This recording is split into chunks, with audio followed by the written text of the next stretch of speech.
Craig Siegel is a Wall Street Journal and best-selling author of the Reinvention Formula. He's a highly sought-after global keynote speaker, entrepreneur, and top podcast host of the CLS Experience. He's a 7-time marathoner and has been featured in Entrepreneur and endorsed by some of the world's most recognizable celebrities, entertainers, athletes, and entrepreneurs. During the pandemic, Craig went all in by leaving his job on Wall Street and has never looked back. He has built CLS, one of the most engaging communities on the planet that has impacted millions of lives worldwide. Welcome to the podcast, Craig. Thank you, brother. You know how much I love you deeply. Every time we get together, it's just magic. You left your job on Wall Street during the pandemic. You went all in on your personal brand. What was that moment like when you took the leap of faith? So we just recently dropped a TED Talk. And when I was preparing for my TED Talk, I was collecting data. And I saw a pretty alarming stat. And that is that only 20% of Americans find purpose in the work that they do. That means 8 out of 10 people wake up every day and go to a job that they don't really like. And I was one of those cats. And so I spent 13 years on Wall Street and wouldn't change a thing. It was all part of my journey. I was making a lot of money during that season of life. And back then, if I'm being honest, I was motivated by money and status and definitely a lot more unenlightened than I am today. But ultimately, it began to run its course. And so I, just like many people, felt like I was here for something much more.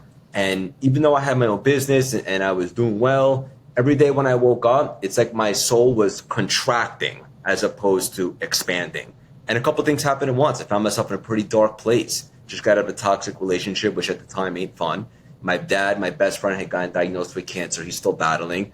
And so I was yearning for something else. And that's when I started running marathons, to be more precise. I'd never been a runner before. So this was very expansive for me, but I was still at my business. Fast forward the pandemic, and I just had that spiritual awakening. I think the whole world really took a second to reassess because we didn't really have a choice. And I definitely made the most of it. And when I was able to get really quiet and connect, for me, there was creator, I was able to block out all the noise, all the judgments, all the personalities, and just connect from my true essence, my being. And that's when the download started to come through that I had been obsessed with personal development for 15 years.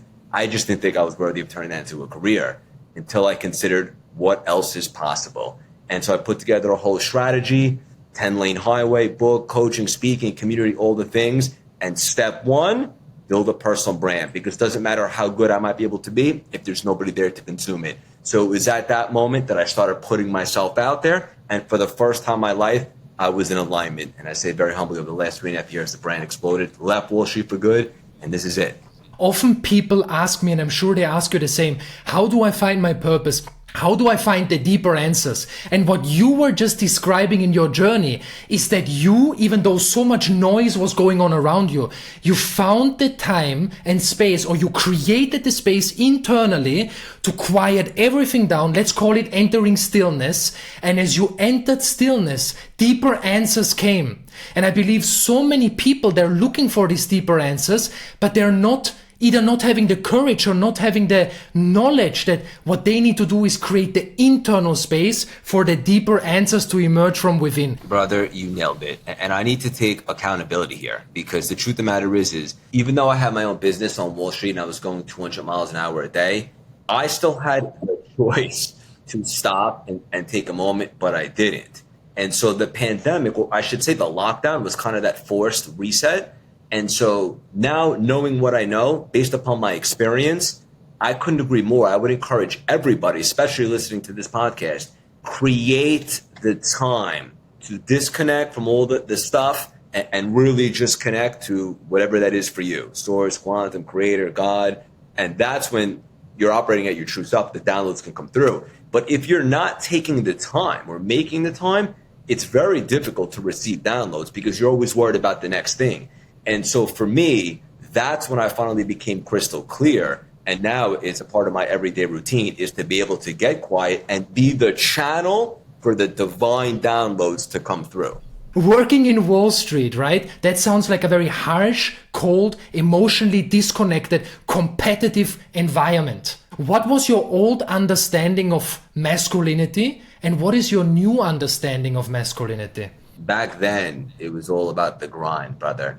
It was about being the hardest worker in the room. I'll outwork anybody, this, that, and the other thing.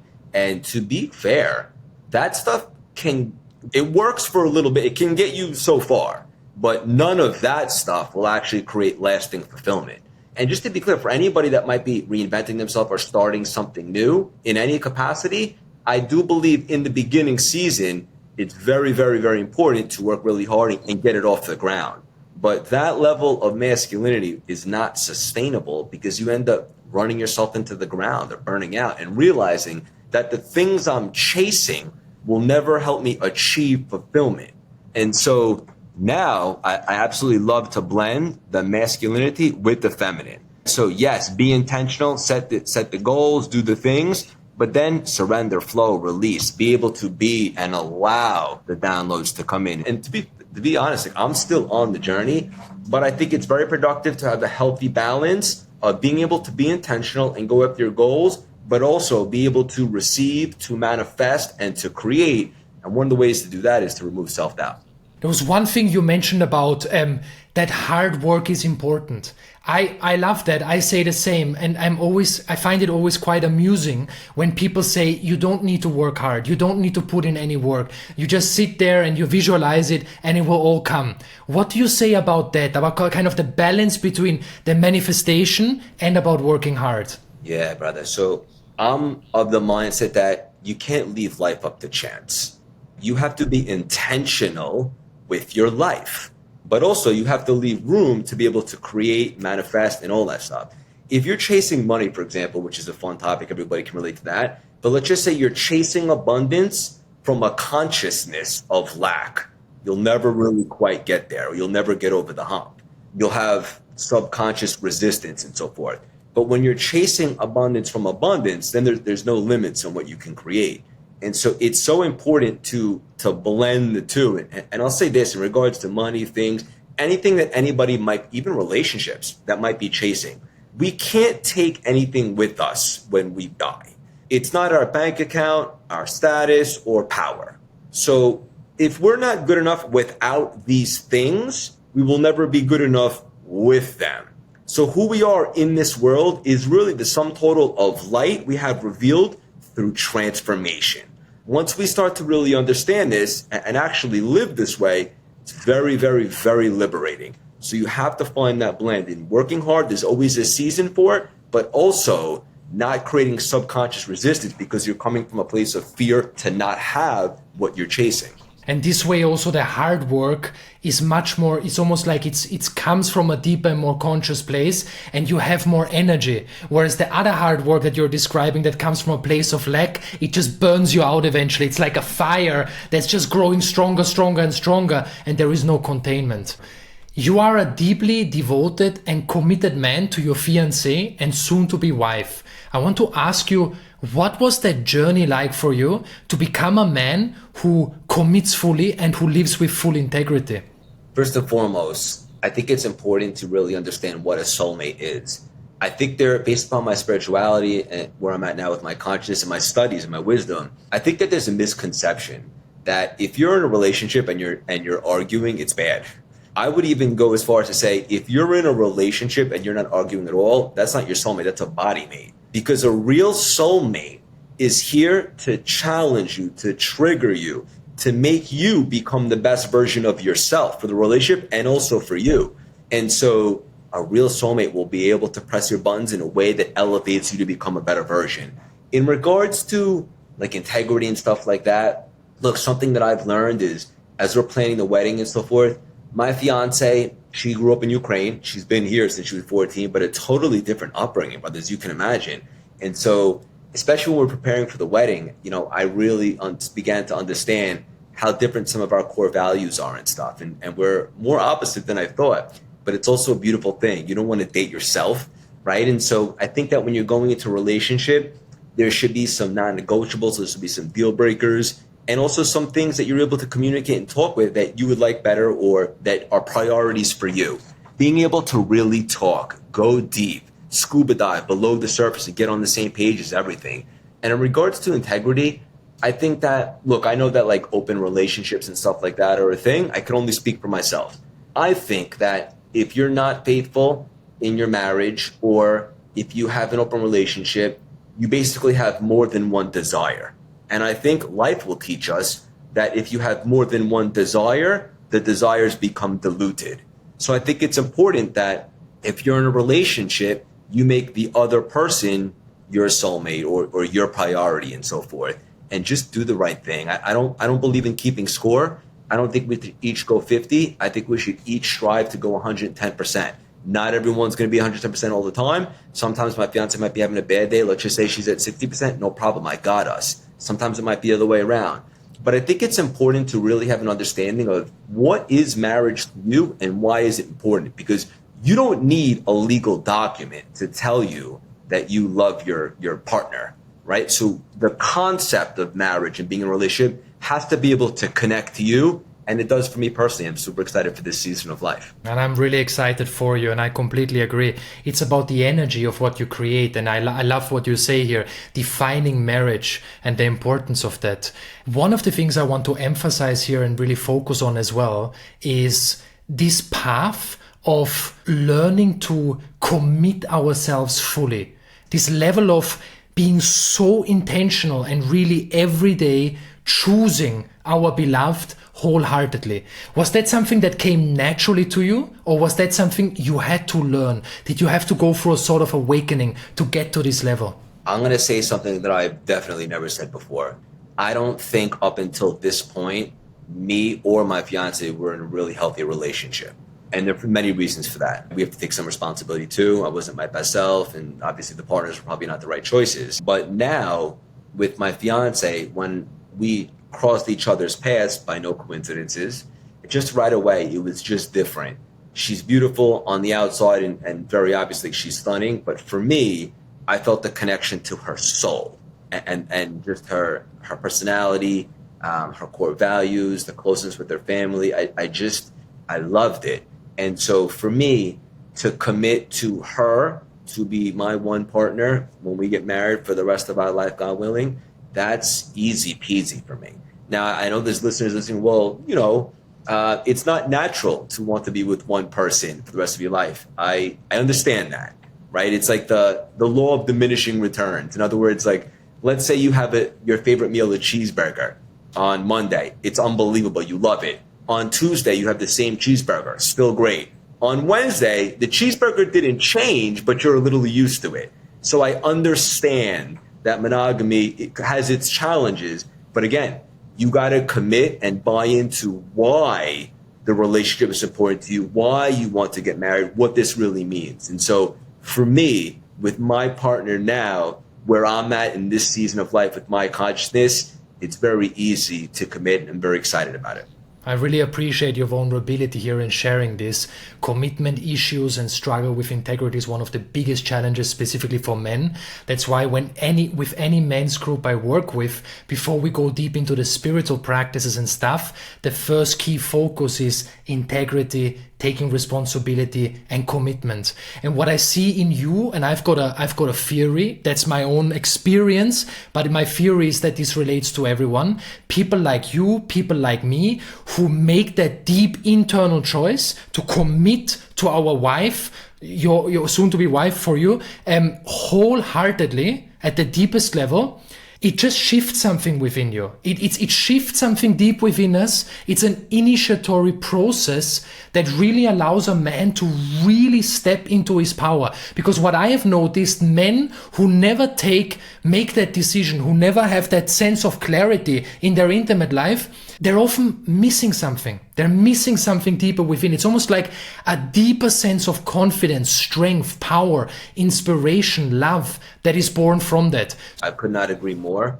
And I think for any man, but specifically for men that have felt called to change the world, like the work that you're doing, it's not only a benefit to have a partner in our corner that is our rock and that can elevate us, it's actually a prerequisite. We must have someone at home that supports us and can elevate us. Not like we need them to do work for us, just emotionally and spiritually have our back. that takes us to a whole nother level. What I've seen also, I'm sure you work with very successful individuals. I know you do. I work with some people who are very successful, and when they don't have this relationship, this kind of level of depth in their intimate life, then they run a company with 200 people. They're crushing it all day long, but at the end of the day, suddenly when they're no longer in business, no longer in go modes, they sit down and suddenly this deep sense of emptiness comes, this deep sense of insecurity. And that's always a picture that was always with me. Do you want to die an old man, never having tasted the true depths of love?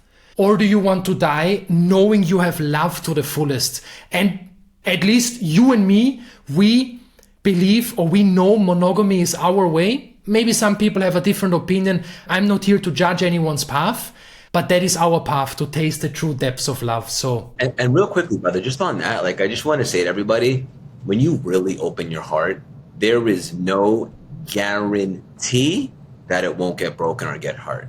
But I promise you, and I know Loren can attest, it's worth it. Absolutely. I so agree with everything. Now, Greg, what would you say to people who have a bigger dream, a bigger soul's mission? They want to be coaches, entrepreneurs, facilitators, speakers, create their own personal brand. Yet they feel stuck in self-doubt. They have got a really nice, secure, comfortable job, and they're afraid they won't make it. They're afraid that they're going to fail. And perhaps even people close to them, their own limitations are being projected onto them. They say, no, you can't do it. Now is not a good time. It's not going to work. What would you say to someone who is in this position right now? First and foremost, I believe that the soul's purpose has two parts. This is just my belief. One of them is its transformation of its negativity. And spoiler alert, we all have it in us. We want to transform that layer by layer. In other words, we're here to correct and transform our negative tendencies. In Kabbalah, which is something I study, we call it a tikkun. And most likely, different conversation, I don't know how deep you want to get today, but we've probably been carrying these things that need to be corrected for lifetimes. And the good thing is people will show up in your life and they'll either be a mirror for what you need to change or trigger something in you that probably needs to be corrected. So I would encourage everybody to begin to get curious about what triggers you. Just might be an invitation to your mastery. The second part of the soul's purpose, I believe, which is more what you were talking about, is to actualize its unique way of bringing light to the world. That unique gift that you have and only you have, and bringing that to the world. And we all have them. And they're not our gifts, they were given to us. We're the manager of them. And it's on us to share that with the world. That's how we're actually going to achieve fulfillment and be able to make the biggest dent in the universe. And so if you have imposter syndrome or if you have doubt, I want to let you guys know you absolutely have something special inside you. And I would never stop trying to identify what that is and to be able to share it. Doesn't necessarily mean you have to be an entrepreneur, coach, or speaker, but you have a gift and it's on us to share it. And for those of you guys that are listening right now, like, okay, this sounds pretty deep and great, but like, how do I even begin? I want to give your listeners 3 very powerful questions that you can ask yourself today. And I would encourage everybody to write these down. Number 1, what can I choose now? Forget about the judgments, the personalities, limiting beliefs, all the BS. We've already played that game. We know how that goes. What can you choose? Number 2, what can I be now? Right? So if you're taking away all these judgments, all these limiting beliefs that life is created, whatever, what can you be right now? And then number 3, what's possible that I've never considered before? And once you go in that frequency and you start thinking outside the box, now all of a sudden we begin to think about our gifts, our purpose, and now we have some momentum. But it's very, very important to take the time and to ask yourself these very powerful questions. What I love about these questions, Craig, is that they go deep. They really go deep, and that is what we need. And one other thing I want to add here as well. This is my firm belief that it's impossible to fail when you go all in on your calling. It's impossible. There is no such thing as a person who has a calling, but in the end it doesn't work out. It completely falls apart. They lose everything and that's it. Such a story does not exist. Something happened along the way where they gave in to self-doubt. Something happened along the way where they refused to face some deeper pain within themselves. I could not agree more, if I'm being honest. And now I imagine there's someone listening and they're saying, okay, easy for you guys to say. You guys found your calling, but they haven't. That's why they're listening to your podcast to kind of reveal some light. What would you say to someone that's saying, okay, well, how do I identify my calling to go all in on it? It goes back to what we said at the beginning of the conversation. Thank you for bringing this up. It's allowing these deeper questions. So creating the space for deeper answers to emerge, the topic we first focused on. And what this really means is when you don't know what your calling is, then your calling is to find your calling.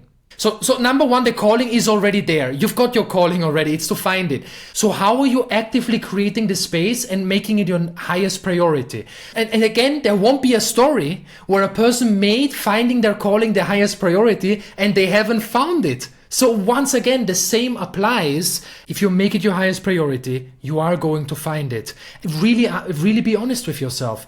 Are you going into deep nature? Are you saying, you know what, I'm going to take 5 days and be in deep nature? Or maybe not drastic, you just spend 1 or 2 hours in nature. But this level of hunger, this level of, I'm going to do whatever it needs. And if what I need to do right now is to create a space for the deeper answers to emerge, as Craig was sharing, then that is the calling. And then it ties back to what you said. Once you identify your calling and you go all in it, you cannot fail, because if you're spiritual, you believe in something bigger. And to me, being spiritual just means that you believe there's something else going on here beyond our logic. And if you can subscribe to that, I'm telling you, when you go all in your calling, you will receive surprise support, blessings, miracles, and opportunities will come that you didn't necessarily have on your whiteboard. You just talked about this believing and knowing that there is something bigger than ourselves.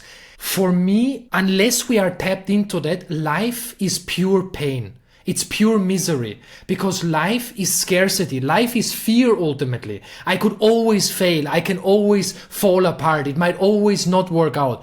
But the moment you tap into, for everyone listening, what Craig just described, like you have that deeper level of knowing that you are going to be fine. Right? And that's not conceptually, because I in the past told myself this shit conceptually. Like, oh yeah, I'm gonna be fine, but I didn't feel it in my body. How were you able to really bring it from a conceptual knowing to an embodied feeling where you know in your body you are going to be fucking fine? I think that most people have confidence and self-belief, which are great, but that's one level. A knowing is a whole different level. That's when you're connected. And if you ever don't have a knowing, that means there's a little bit of room for self-doubt. And if there's self-doubt, you're delaying your manifestations and what you can create. So here's what I would say to that.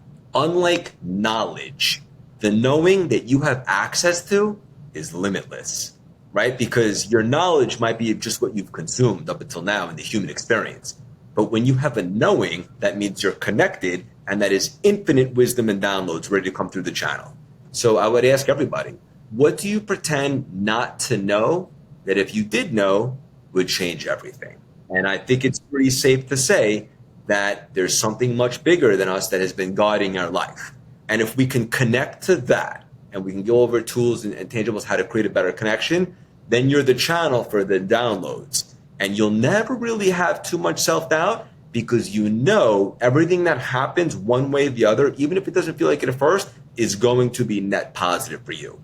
So it's the knowing is the byproduct of having a strong connection with something bigger than just what's going on here in the 1% 3D reality.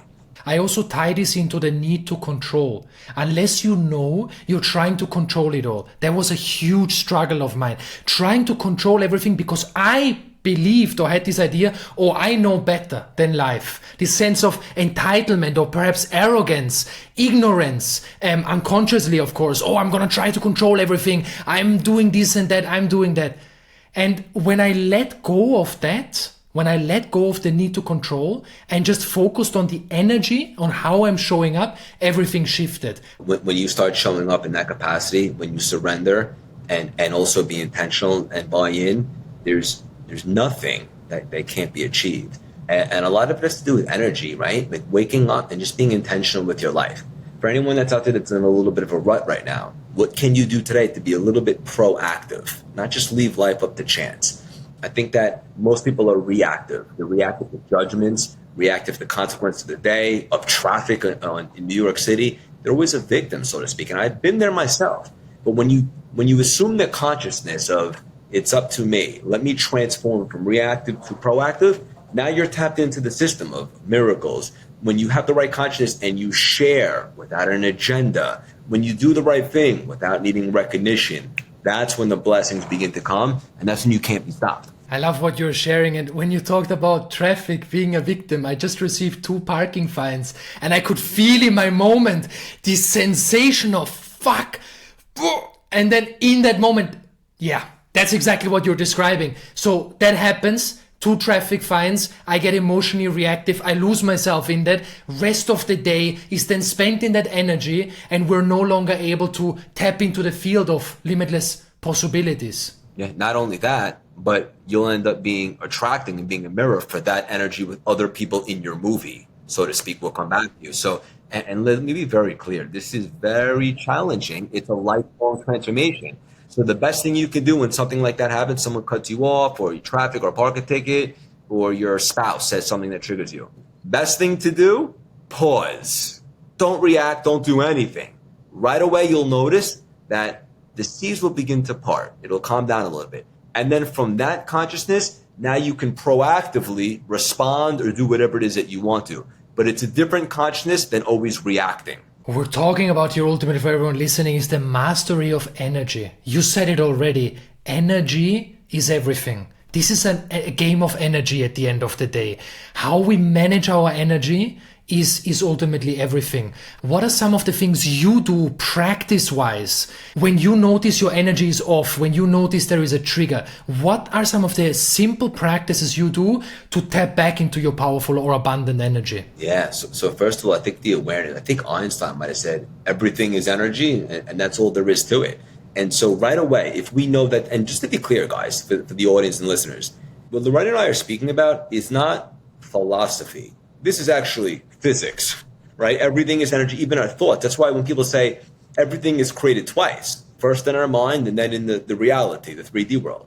And so now that we know that, if we're ever not getting the results that we desire, that's great feedback that something's off. Our energy must be off right now. If we're attracting a parking ticket, right? Or if we're attracting someone to cut us off or a client to leave us or whatever, let's right away assume ownership and accountability. What did I do to maybe create that situation? And so this goes back to having a system, having tools in place. What can you do to elevate your vibration, to sustain it at a level that is in manifesting mode, creation mode, and not lack? And anytime that you do feel lack, or you do feel the urge to get angry or something of that nature and react, what a gift. Because I believe that's the opponent inside our mind, which is providing an opportunity for us to practice our greatest superpower, which is restriction. Don't react. Now we have an ability to overcome that challenge and we convert that pressure into our next level of expansion. So with no opponent, there's no game to win. And I believe the opponent's there to not react and to provide us opportunities to overcome. And every time we do that, we remove a layer off of our light. We shine a little brighter, meaning we're more connected, more tapped in, miracles, blessings, manifestations, all that stuff. So anytime that happens, what an opportunity. What can I do to be proactive here and not reactive? Spirituality and business. I can see that a lot of people are almost like compartmentalizing these two. There's business, there's marketing, there's building a personal brand, and they have a really dense energy around that. It's dense, it's really, it's challenging. And then there is spirituality, very airy and all spirituality. I always say the two are one and the same. What do you say about combining or the interwoven or interconnectedness of spirituality and business? There is a consciousness with everything, but specifically your business. It has a pulse, there's an energy behind it, and there is absolutely spirituality in your business. For example, for someone that's doing the right things and really sharing and helping, more opportunities will be presented, right? So more clients, more services, or more companies want to sponsor you, whatever the case may be, because you're in alignment, you're in flow, and you're doing the right things from the correct consciousness. However, if you're all about the money, and to be clear, unapologetically, we should desire to make a ton of money because we could do great things with it. I just don't think it should be the sole motivation. So look, there's a lot of spiritual laws, right? Let's just say you close a client verbally and all of a sudden you're slapping fives with your teammates, you're telling everyone, more than likely something's going to happen where that money's not going to hit the account, or they'll back out or something. So first of all, I think being quiet is one of the best things you can do really in the world, and just keep it to yourself and don't get too excited until the money hits the account. And you want to help people without the agenda that they need to do something from you. From that consciousness, you will keep the flow going. What kind of flow? More clients, more money, more revenue, everything will be great. And also, you don't need everyone to say thank you or great job. You don't need recognition. Stay in your lane, keep helping, whatever your service, your gift, your product is, share it with people, share the wisdom. And the ultimate goal, whatever it is that you do, should be for your clients or your audience or your community to take what they're learned and continue to share with the world. And then it will keep going. But the moment that you begin to operate from ego, right, you're counting every dollar or caring about what people say, or you're only doing this for the wrong reasons, or it's all about the money, then you cut off the flow, the bloodline of more coming in. In spirituality, specifically Kabbalah, I think this is in other religions too. Kabbalah is not a religion, it's spirituality, but I know there's a thing called tithing. And essentially, in tithing, the concept is to give away 10% of your income to a cause that you feel connected to. And here's the interesting part. It's not so that you can just be, charitable and donate. It's to get rid of the 10% of the opponent of the ego, of the negativity. So for example, let's say you had a barrel of apples and one apple out of 10 was rotten. More than likely, eventually the 10 will become rotten.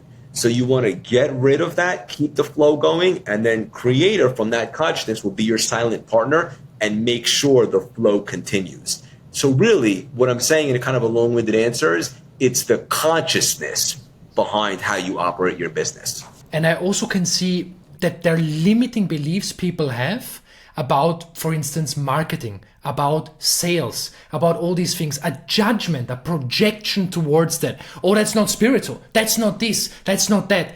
Which is ultra limiting at the end of the day, because everything is spiritual based on what you're just sharing. What I'm hearing is you make it spiritual. It's about the energy you bring to it. And that's the energy it embodies. If you bring an energy of, oh, this is not spiritual, this is bad, this is dense, this is really hard, then of course it's going to be hard. It's going to be immensely challenging. But what I love about this, we're already talking about, I wanted to ask you about abundance, your guiding principles. What I'm already hearing here is that you bring spirituality into everything, absolutely everything you do. 100%, everything. And look, I didn't operate this way for a very long time, and the results of my life spoke for themselves. But when you're really connected, and again, this isn't like, oh, I'm going to fix this today. It's a lifelong transformation. But when you continue to go to new levels of the version of you, and to be clear, like, I don't want to be the next Tony Robbins. Loren doesn't want to be the next so-and-so. We want to be the top of us, whatever that looks like. We don't want to compare ourselves. But as we continue to ascend to new levels of expansion, then we're able to operate from a different consciousness. And when your consciousness is continuing to be elevated, the opponent or the ego doesn't even have air up there. That's the key. And so, yeah, I bring consciousness to every single thing that I do. And sometimes I have to catch myself, right? Because we are having a human experience.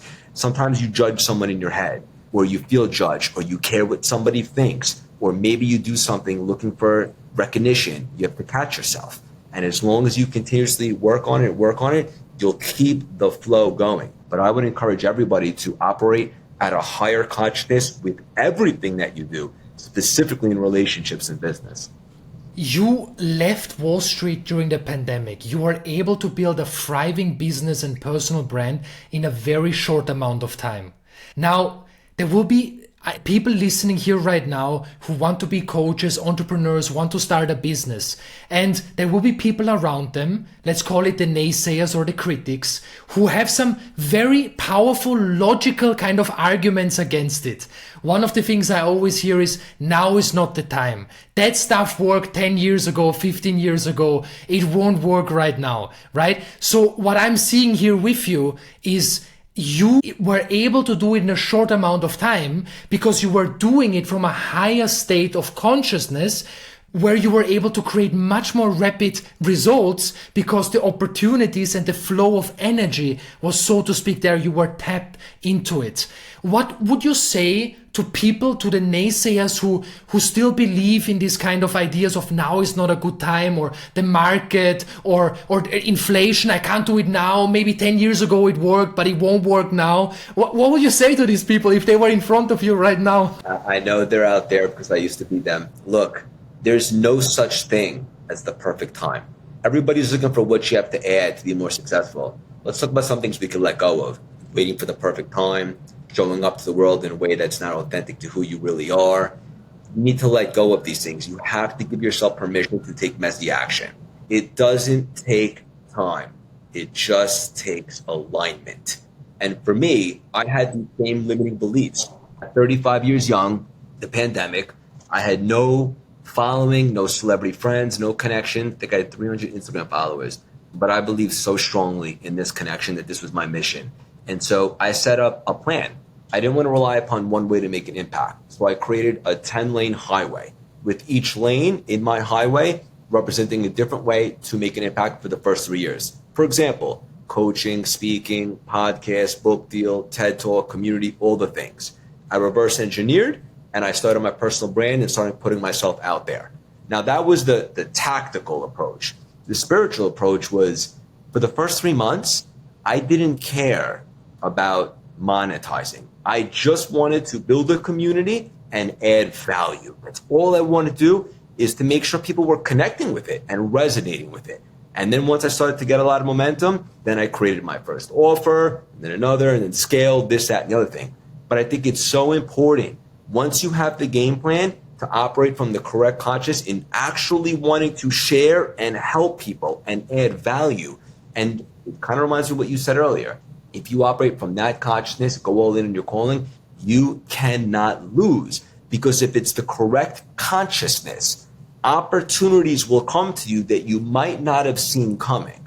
But the moment that you have an agenda, I want to make 20 grand next week, or I want to make 100 grand next month, now all of a sudden your intentions are a little skewed. So I'm not saying don't want to make money. Absolutely you should. But come at it with the right conscience to share, to help, to support. And then you marry that with the practical, and the opportunities will be absolutely endless. You also spoke about service, that when you're truly wanting to give value to people, that they can feel it. This is an energy that's palpable. I feel that energy in you. I know that energy. That's the energy I'm tapped in. And it's what I did started with, I just want to fucking serve. I didn't even know what I was going to do. Relationships, awaken masculine, awaken feminine. I had no idea about that I will ever do anything along those lines. But I knew one fucking thing. I knew I am going to serve no matter what it takes. And if that's all I do in this life, so be it. I die a happy man. And I sense the same with you. You didn't leave your job in Wall Street because you wanted to make X amount of money and because you made great money, or you wanted fame or any recognition. You did it because you wanted to serve. You wanted to give value to people. And then the abundance naturally came. You nailed it. And it has to be in that order. And you're right. I was making a lot of money on Wall Street. And interestingly enough, I'm making more money now than I've ever made in my life. But it's a byproduct of being in alignment and sharing the wisdom. When you share your wisdom with other people, you help them reveal their light. And when you help them reveal their light, in return, you reveal your own light, meaning more connected, you're the channel, downloads, money, and all that stuff. So if your first agenda and only agenda is to share with not needing anything in return, interestingly enough, you'll get everything in return. And this is such a powerful distinction you make. You said Let's say for a moment, if you would have said during your job in Wall Street, I want to make triple the amount I'm making in Wall Street, and that's why I'm going to build a personal brand right now. It wouldn't have been possible. It wouldn't have been possible to build what you have built. Last two questions for you here, brother. What was the most uncomfortable truth you had to face in your path of healing and awakening? I was significantly underachieving with my life at 35 in all the areas, emotionally, spiritually, financially, impact and fulfillment, contribution most importantly. And it was nobody's fault but my own. And once I accepted that I wasn't where I had hoped I'd been 4 years ago, I didn't love that, but I accepted it. And once I accepted it, it was like I turned around and cut off like a submarine that was attached to my shirt. I just felt light, free, and I was like, now it's a clean slate. We don't approve of where we're at, but we accept it. Now, how can we be better? How can we tune into a different narrative? And that's when it all started coming together. So I think accountability and responsibility, and quite frankly, owning your shit is probably priority number one before you could begin to go and share with the world. And there's a powerful distinction, because when we face these really uncomfortable wounding and darker shadows and pain inside us, it's very uncomfortable. It's not fun. It's not joyful. And you can't just say, oh yeah, be grateful, or no, it's not that a big a deal. It is a big of a deal. It is intense. It really is intense. But if you accept it, then there is so much power in that. It's the hardest work that you'll ever do, but it also brings you peace, and now it opens up for why you're really here. Where can people find you? And do you have any upcoming offerings that you want to mention here? Yeah. So anywhere you listen to podcasts, a CLS experience, anywhere you buy books, the Reinvention Formula, anywhere in social media at @Siegel_CLS. For any of your listeners that are in the US, we do free inspirational nuggets throughout the week. You could join our texting community. Just text 917-634-3796. Text the word Lorenz. I know that you heard it here. In regards to offers, I do one-on-one coaching, very, very, very selective with that. We do masterminds. I speak all over the world. But something that I'm really passionate about right now is we have a community. There's 600 people in there. We meet once a week on Wednesdays. We go nuts on all the stuff that you and I talk today, but even more in depth. We bring on big guest speakers, which, by the way, we're going to get you in there too. And that's something that's very affordable. And aside from just the teachings, the community aspect of it, being able to collaborate with other awesome humans on a similar trajectory, I'm really passionate about. You can find that at the CLS membership on our website. Craig, this is just the beginning. I'd love to have you on the podcast again. We have to do this again because it's that powerful. Thank you so much for being here, sharing your light with the world, and embodying the truth of your being. Thank you, brother, for having me. I love you so much, man. Let's do so many more things together. Just the beginning.